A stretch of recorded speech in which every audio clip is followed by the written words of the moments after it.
What's up, everybody? Welcome to my Smackdown review. A lot of things happen in the show tonight as we still build to the Super Showdown in Australia and more multiple other pay-per-views really coming rapid fire in weeks to come.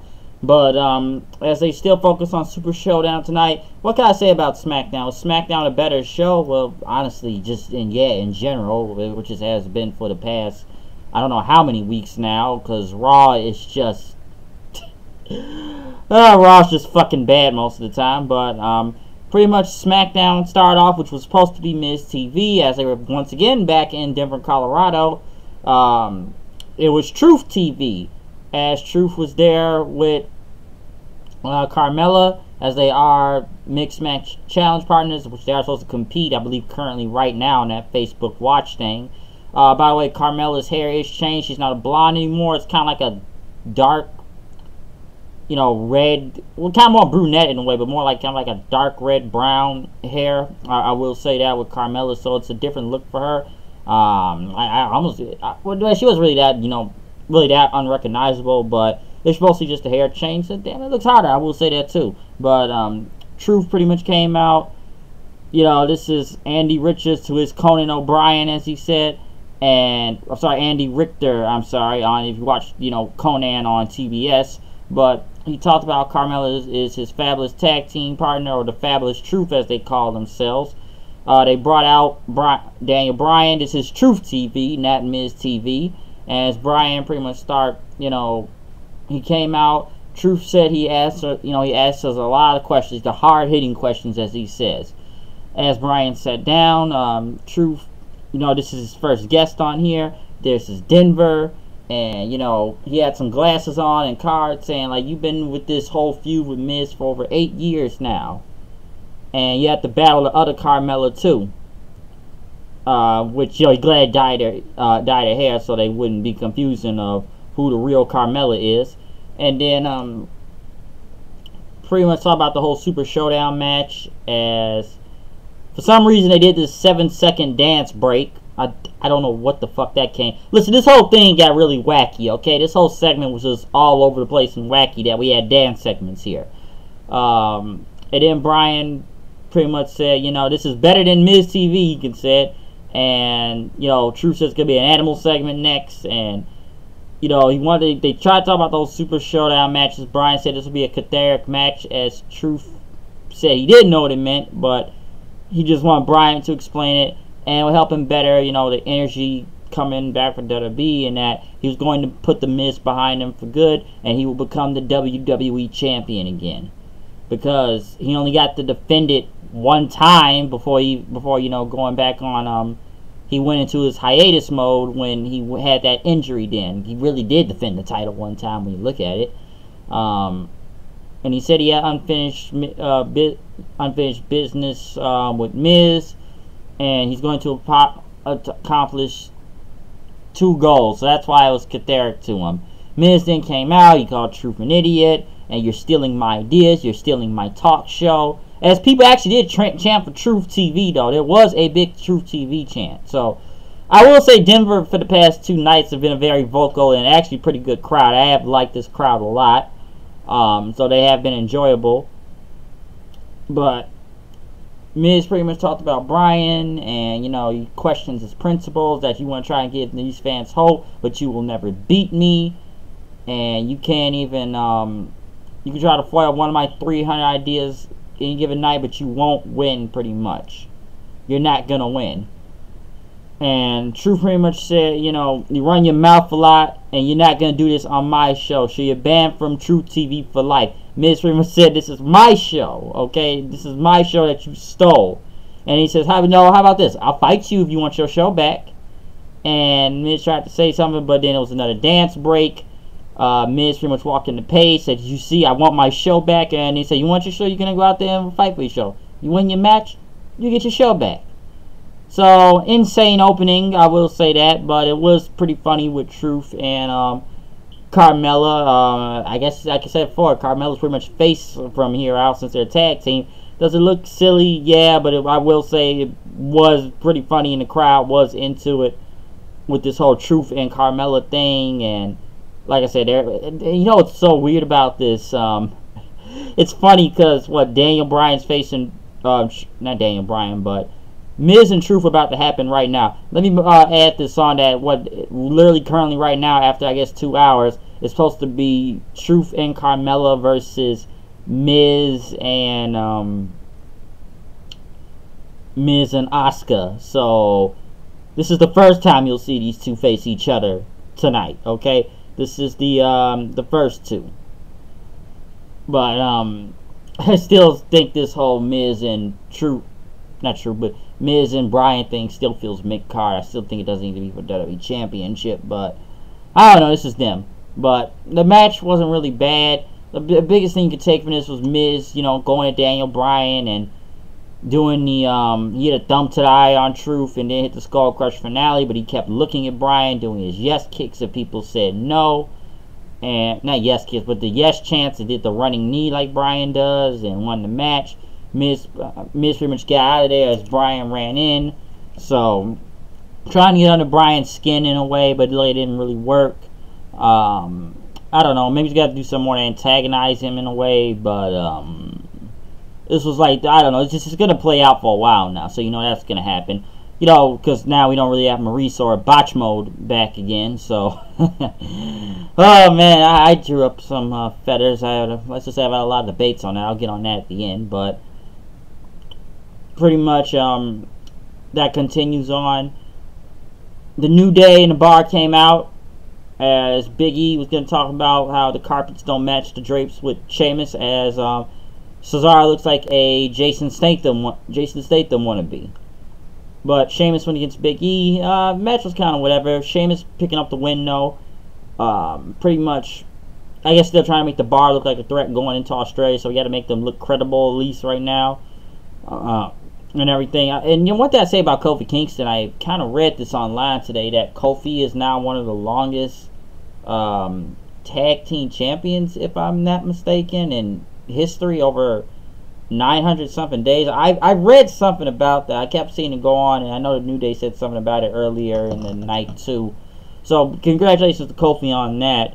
Kofi was over 900 something days, like held the tag team titles for that long. Or I don't know it was, if we're adding on multiple tag teams in that, or just with the New Day in general. But you know, I remember they said something about that earlier today. The bar was talking as bar one. Paige was talking to AJ. Said, "Don't destroy anything at ringside, monitors, or the announce table. It's expensive, okay?" And they said, "All I'm gonna do is just sign on the dotted line and, you know, wait for Joe pretty much to sign." One interesting thing I could say throughout the night is Rusev and Lana wanted an explanation after what Aiden English did last week, and you know, why did you betray me on one of the most important days of all? That he's a traitor to Rusev Day. As English, he came out saying that none of this was his fault. And he claimed that, you know, he found Rusev a super athlete, no one cared about him, and he saw potential in him. And now you are the guy he is today. They had a whole video package, you know, people chanting Rusev Day and how he helped make Rusev Day and how they did this in over 70,000 people in, you know, WrestleMania and stuff. But as the video package happened, he talked about how Lana was the result. Lana's been the wedge in Rusev Day. Then there's been multiple evidence and stuff. But Rusev didn't know what's going on. English said that Lana, you know, is going to be loyal and honest with Rusev. And, you know, people chanting for that Lana is the best thing. But then, are you going to tell Rusev about that night in Milwaukee? Which the crowd went ooh, and which the funniest thing tonight is Milwaukee was over tonight, folks. You heard a lot of Milwaukee chants, Milwaukee, Milwaukee. So this is supposed to be going somewhere. Listen, like I said, I wasn't really looking forward to this feud to begin with, and I think breaking this thing up was just, we knew it was coming, but like they had a chance to make this a really big tag team, but, you know, like I said before in the past, WWE just kind of really waited for Rusev Day to honestly cool. They waited them for the cool down, but now they've broken them up now. So now we're doing this whole. I don't know. We're doing a long, drawn out story with this, but now we're gonna have to figure out the mystery about what happened in Milwaukee. And there's a lot of Milwaukee chants throughout the night, especially when Lana came on the screen or off screen. her and Rusev were talking about the whole thing in the back is saying Aiden is a liar, but Rusev wanted to know what was going on with this. Becky Lynch showed up as Becky Lynch beat up Charlotte earlier in the night doing a photo shoot. We also had that, once again, more multiple Becky chants. So, yes, Becky is still over, of course. Even though they were trying to make her as a heel, people look at her as a face. But the company pretty much tried to play her out as a heel, though. But, you know, as they talked about the whole Milwaukee thing, Becky came in and says, you know, your business is my business now. Like, you know, you can go solve your Milwaukee business later, but, you know, you trying to wrestle out there is just bad. And that Rusev's going to have to help you after this match because you won't even be able to carry your bags out the arena. And then she just looked at Lana and said, Milwaukee, eh? Milwaukee, and walked off after that. So Rusev said, like, when the last time we were in Milwaukee, huh? So everything's about Milwaukee tonight in this feud. Like, Milwaukee is over. The Iconics were in the ring as Naomi and Asuka came out. They were ready to face Mandy Rose and Sonya Deville tonight. As in the Super Show, the Iconics supposed to go against Asuka and Naomi in a tag team match, but I don't know. Pretty much Asuka and Naomi won with a pretty much 2 kicks to the head on Sonya Deville. It wasn't much really to say on from this, but it was just kind of a throwaway. This is just the build-up into Australia. Listen, I'm sure the Iconics will have a really big pop in Australia since it's their home country or anything, but then again, like I said at the end of the day about this whole Australia, it's mostly a glorified house show other than a few matches having some type of big storyline development, a hype to mostly the Undertaker and Triple H match, but there's only a few things really to take from this. This is just kind of a throwaway match in a way. And I'm like I said before, the Iconics will get a pretty good pop in Australia, but it's just kind of whatever with this whole Iconics versus, you know, Asuka's really got nothing better to do, and Naomi is, you know, Naomi's just kind of around, but now they're trying to make him a team, and, you know, they keep showing these segments in the back, as I think Asuka was trying to know what bands were or something, but I guess you're trying to, you know, stack some bands or something. I guess they were trying to do something on that. Shinsuke Nakamura went against Ty Dillinger. It looks like the crowd didn't really care about this match because I either heard louder Nakamura chants, and at a point in this match, there were Mike Chioda chants, okay? So it looked like nobody didn't care. Nakamura may be the United States champion, but he just feels so directionless out there and lost. Ty Dillinger, I honestly don't even remember the last time Ty Dillinger wrestled on here. And this match looked like it was kind of like it was getting good, but Randy Orton came out. He beat the living hell out of Ty Dillinger, throwing him all over the place, and DDT him on the floor, and, you know, throwing him across the barricade and the, you know, across the announce table, everything. He even tried to do his pose, and pretty much after that, Nakamura did a Kinshasa to Ty Dillinger's head. His back of his head hit the damn, you know, LED board on the ring like real hard, so he hit him so hard that he hit that. So it did look pretty rough, though. I will say, really tough move right there, especially, you know, Dillinger's head hitting the back of the you know, the back of the whole LED thing. But is this really Randy Orton's next victim, Ty Dillinger? Is it? And even kind of they asked Orton in the back, was that your next you know, victim? And Orton says no. That perfect 10 crap just pisses me off. Which I damn near agree with him in a way when I look at it. I honestly gotta agree with him. I'm tired of this perfect 10 crap. He's just a guy that does 10. Honestly, Ty Dillinger's barely there, and then I'm sitting there like, why would Orton go against Ty Dillinger? All I've really seen Ty Dillinger do nowadays is follow R-Truth around trying to stop him from doing stuff like pinning Carmella. But I'm like, is this the next feud? Are we trying to make Ty Dillinger into something? Or was this just pretty much a throwaway just so Orton could beat the fuck out of somebody next week? So, I don't know, was this a warning? Maybe this is some type of pattern, or maybe this is just something like a false thing here until we get to the real victim. Because it's like Ty Dillinger is probably just a catalyst, or just, I don't know, like a guinea pig for Orton just to kick the shit out of him. Nakamura just kind of feels like he's not even really part of this in a way. So I'm like, okay, Orton's out here, so Nakamura's just having random matches against anybody and doesn't even really matter. So I don't know who they really got to feud with him, unless he's going to feud with Dillinger for the title. But I like, what other faces do you have to fight Nakamura for the title? Like, seriously, who else do you have Nakamura to face for the United States Championship? Because I don't even know where he's going right now. He just feels directionless. But the Randy Orton thing, him beating the shit out of Dillinger, like I said, it wasn't bad, but I don't know where this was going to be a feud or where this was going to go. But, hey, kick the shit out of him, though, and I'm tired of that perfect 10 crap. Becky Lynch went against Lana. And the $5 or whatever, this whole pop-ass thing they kept promoting, bowling swings. Becky won.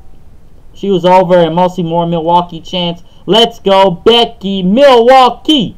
Let's go, Becky, Milwaukee. So Becky got the win. I think Charlotte would have probably attacked after, but didn't. And then they asked English, you know, what happened in Milwaukee. And, you know, English says he has all the video evidence next week of what's going to happen in Milwaukee. So, they really try to build this shit up, folks. They've been building this Milwaukee thing all night. We'll see what happens next week, though. Samoa Joe, not Samoa Joe, but Paige was out there for the contract sign between AJ Styles and Samoa Joe. AJ came out. Of course, there's a no DQ match. He signed the contract and called out Joe. He said Joe's around here somewhere. He's got eyes in the back of his head tonight. And, you know, after AJ signed, Joe, I guess, was in a neighborhood where it had a mailbox. What was it, in Gainesville, Georgia, I guess, or Atlanta or something. And it had a mailbox that had Styles, which I highly doubt that AJ Styles' mailbox would have Styles. But maybe it is. I don't know. You know, AJ's like, this is my house. I don't know. AJ's reaction, I kept laughing. I know he's supposed to be serious here and pissed off and supposed to have a lot of rage and everything, but it's like, don't do this, Joe. Don't do it, man. Don't do this, bro. Come on, Joe. I don't want you to do this, man. Don't do this. I'm like, you sound a little bit more pissed off. I know he's concerned, but it was just something. I kept laughing at AJ for just saying, like, don't do it, man. Don't do this. Joe pretty much, I guess, was outside of AJ's house, and why he's not in the arena, and, you know, everything. Like, I see the rage and, you know, playing mind games with AJ, of course. You know, you're sitting there, you're scared, you're nervous. I got this gift for your daughter, huh? Why don't we ring the doorbell, huh? Why don't we see what happens? You know, he's getting closer and closer to the door, and you know, you're helpless, ain't you? And he says, you're just frozen in time, paralyzed, don't know what to do. And it's, you know, he stopped. He pretty much said that that's the feeling. That's the exact feeling you're going to have in Australia when I take the WWE Championship from you. And there are consequences to this. So, after what happened, I guess last time they had their match. But there will be consequences. He pretty much rang the doorbell, which it looks like one of those Alexa see-through the, you know, doorbell things where you actually see through the screen. So I'm sure they saw what it was. And pretty much Samoa Joe ended off saying, Daddy's home, and fade to black.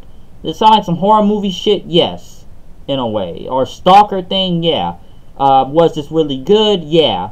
Does Samoa Joe come off like a cold, calculated heel villain or just like stalker? Hell yeah.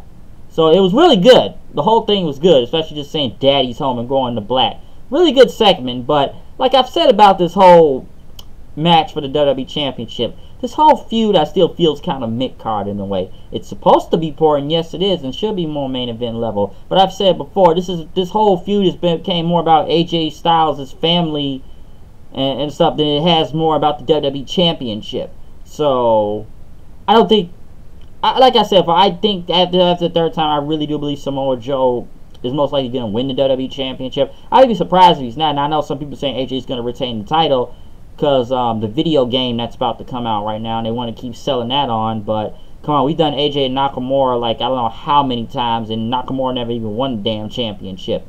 But looking at this whole AJ and Joe feud, like I said before, they treat the WWE Championship like a goddamn mid-card, and it's fucking stupid, but this is them. And like I said, this feud does feel very mid-cardish, but this still wasn't a, it's like I said, this still was not a bad segment at the end of the night. It was still really good, so I'm really not taking anything away from that. But yes, I'm not really taking anything away from that and stuff. But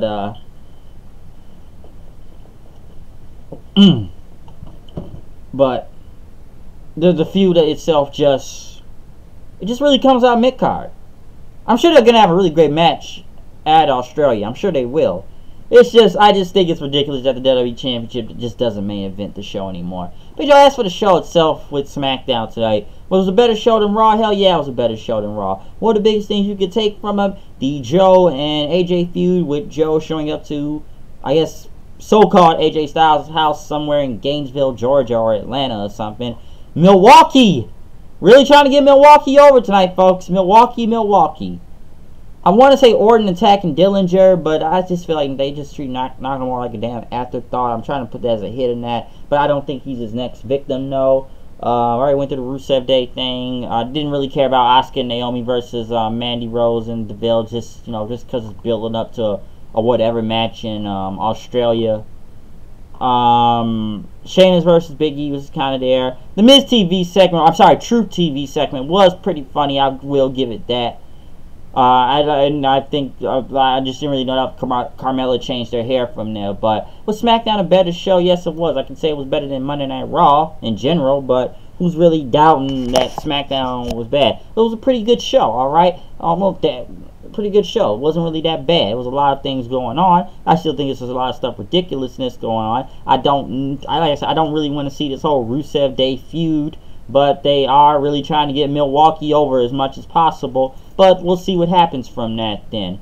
But this is that's my review for SmackDown. Check out my Monday Night Raw review. If you want to go on from that, where I spoke on a lot of things with the Shield and this whole dissension in the Shield and them going against the Authors of Pain and Corbin, and my entire Brie Bella rant of the whole injury that happened last night with Liv Morgan. I think it's been said now that Liv Morgan has a concussion, I read off of somewhere, so this is really bad. I know some people are going to agree with me. I know some people are going to disagree with me. But I am really going to stand with my opinion on this. I've said it before in yesterday's video. Accidents do happen in wrestling, okay? There's going to be always botches in wrestling. People get hurt. We know this, but I've said before with fucking Brie Bella. Brie Bella has done nothing but botch ever since she came back to the damn place, okay? I didn't know I had to even look up the damn clip with Zelina Vega when people were talking about that. And I'm like, yeah, she kicked the shit out of her. And it's just been botch on botch on botch on botch every week. And now, fucking Morgan, I swear she didn't even finish the damn match out there, okay? And, one thing I will say about the AJ and Joe thing before I continue on that. That was some Attitude Era shit. I will say that. I feel like we've seen this thing in the Attitude Era or in the past for multiple people. I'm not going to compare it to like Triple H showing up with Randy Orton's house attacking him, but this whole stalking thing, that's some shit you would have seen in the Attitude Era. You really would have. But like I said about the whole, like I said, comment, subscribe, and the whole Monday night thing with my Monday Night Raw video and my whole rant on that. And like I said, before, injuries happen, botches always happen in wrestling, but Brie Bella botches too many fucking times in the past many weeks. She just came back, and this shit was just damn reckless. And I know people are gonna bring up the whole Sasha kicking Paige and stuff. That's not even comparable to this. And Seth Rollins hurting multiple people, like Sting and Finn Balor and John Cena in the past. But even then, that's still in a way a different situation to what's going on right now. The shit just looked horrible on Raw last night. It really did, and it's fucked up to really say. So, and it's like I've said before about the Bellas in general. Nikki is better, I'll give it that. But by God, I'm surprised we didn't even see Brie Bella on SmackDown tonight, because I just saw the jokes on Twitter saying like, who's she gonna hurt tonight? Who's she gonna hurt tonight?